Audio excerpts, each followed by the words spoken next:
पैसा छन्जेल आफ्नो छ दुनियाँ, दुःख पर्दा कोही छैन दुनियाँ भने जस्तै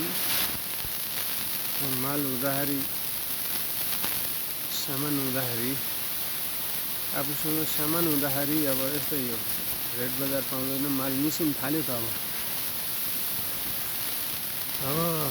नहुँदाखेरि पो अस्तिसम्म टम्म 120 130 कतिमा टमाटर बेचिरहेको थिएँ बजारमा।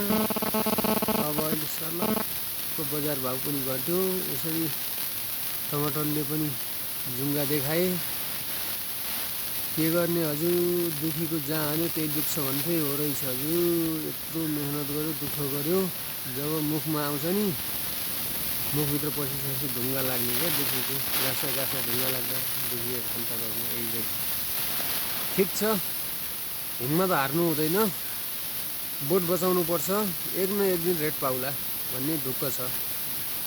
केही छैन, मेहनत गर्न चाहिँ छोड्नु भएन।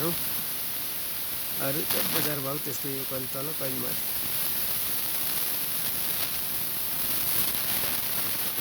सर्लक्क